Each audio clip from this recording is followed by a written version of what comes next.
What's up, y'all? It's Media Mates Interviews. It's your girl Tia here with Port Baby from Charleston, South Carolina. It's about to be a lit interview. You better keep watching. Stay tuned. Turn up. Our world, your dog Port Baby, original camouflager, Charleston, South Carolina, kicking it with Media Mates. Tell me about all the latest music you have dropped so far in the last year. Well, in the last year, I just really had super dope. I've been recording a lot of music in the last year, but the last year I had super dope and Two Geechee really going hard in the streets, just hammering them boy head like that. When you released Two Geechee, did it have like a story behind it? Like, what was the path of it? Two Geechee, it's just, all right, well, it all stemmed from two things. I got a couple of brothers, I call them my brothers. They got a clothing line called Two Geechee. I had already had the hook of that song. I already had it in a verse on a whole another song that I recorded like a year earlier. So just sitting back listening to that verse and just thinking about the clothing line, I'm like, damn, maybe I should holler at them boy on a collaboration real quick, because my hook go with their clothing line and it all just meshed together. And, you know, just Two Geechee, just representing the Geechee culture, representing where we from. A lot of people don't know nothing about the Geechee stuff, so it been all in reference to that to give them an idea of what it's about in Charleston. That makes sense. Geechee is very cultural.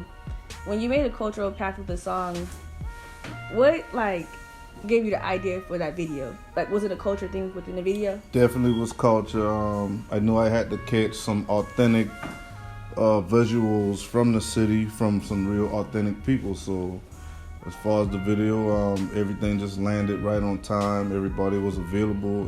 It was all just right on time. I got some good candid shots from different areas from the city. A lot of people did me some favors and welcomed me into the establishments to record also. Shout out to them. Yeah, it was just all based on some Charleston shit, and we blew it up like that. It was lit. I like how everybody was like in the video, like one big family. It made it feel like people was there. It did seem cultural, so that was lit. It was definitely family oriented. I could tell by that too. Like I said, it was people from all around the city, from downtown to North Charleston, from anywhere. They all just came to support that. That was lit. Greatly even though I haven't, y'all had to try to stop me, but you've been supposed to be there. Yeah, that's not a story. Y'all shot without me, but it's cool though. Music has a timeline. Well, you have your own timeline in music. So, tell me how it all started till the time that is still present, like from the beginning, the time for your music, how it evolved, and so on. Wow. Damn. All right. I remember the first time I ever recorded a verse. The first time I ever laid something on wax. I was probably like 14. I was probably like 14 or 15. The first producer I ever met, his name was Rod the Creator. We called him RDK. He got a label called Custom Made Records. He was one of the first producers / engineers I ever met.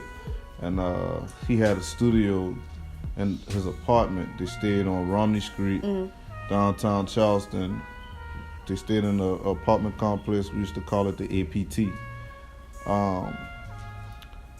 Basically, his spot been the spot. You know what I'm saying? You had people from all around the city coming to record, especially people out their own neighborhood. Right. So, it was definitely a experience, because at first I was shy with rapping, but I couldn't be that way, and I definitely couldn't be shy around all these guys who's in the studio all waiting to rap, right, and all waiting to come with some fire. So that first time, I had to come with some fire.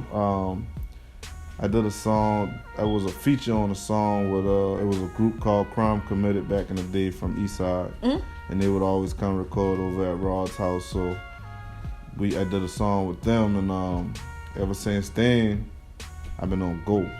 I never stopped. And what exact year was that? Damn, this was every bit of year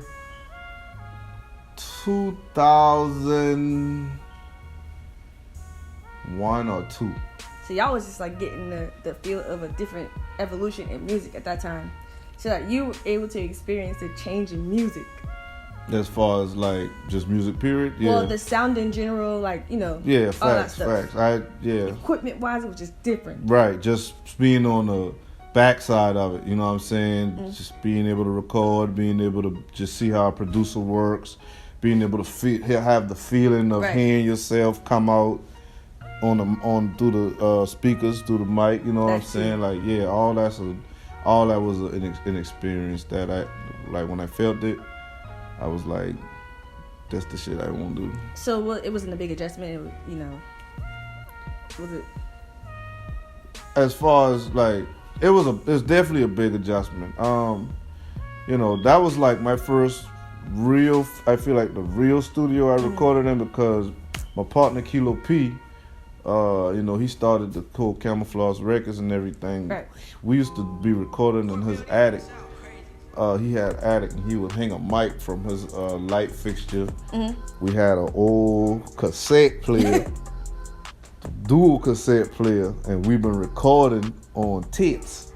Man, that's the originality of it. Yeah, so we put all the fun into it. We've been recording on tapes. We had a beat machine, a little boom and tap box. We've been making our own beats and recording our own songs in his attic. So to go from that to being in Rod the Creator spot, to seeing him be a real engineer and making real beats and stuff with all the equipment he had, it was definitely a transition like a big transition from recording in the attic, or just even being a fan of music, to going to recording and going to just being from the attic to the studio and so on. So yeah, it was definitely a big transition to go from being a fan to being the product. What was the craziest thing that has ever happened to you, like just in general with music, being in the studio, performing, any of that stuff?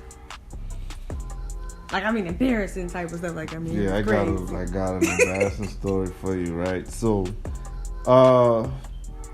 when, let's say back in 2008, 2009, Camouflage Records, me and Kilo P had put out a joint project called The Struggle of the Hustle Volume 2. At this time, when we put that out, we was blessed to be acquainted with Mr. Taylor, a Charleston legend. He like family to us too. So at that time, Mr. Taylor was the hottest thing smoking in South Carolina. So he was basically on tour from city to city throughout the state, and we was on tour with him. We would open up shows, and man, this man's shows used to be like any other artist show you see mainstream right now. Like, we can go in any club in the state, and this shit looking like Jeezy, Young, Yo Gotti, Gucci, anybody of them in the club. All right, so legendary facts. So we went in one spot in Florence. It was called Spotlight at the time. I think maybe it's the Vault now. Oh yeah, it is. That's one of the biggest clubs there, right? Big ass club. Taylor he had a single out called Shoot the Fuck Up. And like I said, that single had the state rocking from 2008 to like 2012, 13 or something. But at that time, he had a real big show at Club Spotlight. So with him having a show, he got a lot of important people in the house too. So mind you, we all there. We got the click. We deep. Getting bottles and shit to the VIP. We getting lit. We ended up going backstage after Taylor's performance. He was set to have an interview with a magazine, right? So we all backstage, and me just being silly. Maybe I was like 21 at the time. Just being young and dumb, I'm just watching things and thinking that there's something that it's not, right? So there's this little room that I keep seeing this fine woman walk through, right? So I don't know what this room is about. I'm just thinking, oh, that's the fun room. Oh my God. Everybody in and out, they having some fun. I wanted to know what was going on, but I never made it to the room, because when the lady walked back out the room, slapped her on her ass. She had on all black leather. She been red bone, thick. I slapped on her ass, right? This lady turned around and give me a scolding my mommy ain't ever give me. Like She just went off on me like, bro, you need to watch who the fuck you playing with. You don't know what the fuck going on. How dare you slap my ass like that? Like, she goes off on me, so I'm feeling this small. As she keep on talking, I ain't shrinking this much, right? The whole time, this lady fussing with me and giving me this scolding this because she was the lady set to interview Mr. Taylor for her magazine. And I had to find that out the hard way. And she was with her husband. Oh, so I had to find that out the hard way. I had to get scolded from her. He never had to say anything because she gave it to me. So, like, that was one of the most embarrassing moments of my life, I feel. Wow. And yeah, I feel for you now. Yeah, so, you know, after that, the guys had to talk with me. And I had to feel him, boy. You know, I couldn't run away from it. Like, I learned a very valuable lesson that night too. You know, like, everything ain't all fun and games, and everybody ain't who you think they is. You know, you gotta see what you're getting yourself into before you get yourself into it. Lady store out there, you see this, I apologize once again. He's sorry. He's sorry, man. I learned my lesson too. I bet you she didn't forget either. I bet you she did it. I wonder if she's still around. I can't remember her name, but I do remember her magazine. It was called The Niche. The Niche magazine. NICHE. So, let's talk about freestyle. It's not my favorite segment because, like, I get to see, like, how people really flow and how they work. Oh man. You down to freestyle? What you trying to do? No. Alright. Love and support you willingly. When you're feeling bad, you can feed off my energy. My heart bigger than your church and your ministry. I make it sing like the choir in a symphony. I forgive, but I swear I won't forget. I let it slide, but the ice ain't thick. Cut ties, bitch, I blow up the bridge. Don't jeopardize our relationship. I ain't here for the haul, here through it all. Loyalty, one of a kind, I don't double cross. I love my bass, says she tall like an Amazon. Thick thighs blow my mind, cause she really smart. In my life, I've been living really hard. Going over and above, talking really hard. I look at what I love and go really hard. It's one thing about love. Give it to yourself. Can't love nobody else if you ain't got it for yourself. I know a thing about love. Love keeps me fresh. No matter if I scratch, that love can bring me happiness. But don't play around with love. Love can bring death. You love them till you're blind and he done stabbed you from the rear. But when it comes to love, I have no fears, cause if there's ever a time you fuck with mine, I'm gonna bring hell. And I singing on that hook too. Oh, y'all, we got something special coming. It's gonna be, listen, when night one coming out. See, the visual is all gonna be. You got the visual together too? Nah, I got the idea and the concept of the visual, but that song will be out by spring. Be waiting. Anything you want to say to your fans, everybody listen to you, your family, what you got to say for your clothes? Man, I just want y'all to keep supporting me. I appreciate everybody who checked for me. I appreciate everybody who support me anytime I do something. Just keep on supporting me, and I'm going to keep on doing this shit for y'all. Love.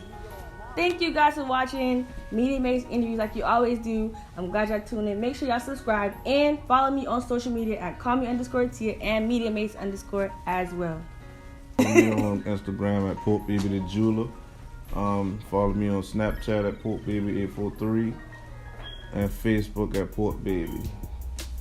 Y'all can find my music anywhere you stream your music at: Pandora, Spotify, Tidal, anyone y'all want to go to. Apple Music for you iPhone users. Yeah, anywhere. Port Baby Music is playing any and everywhere. Go stream a single, super dope today. Bye, guys.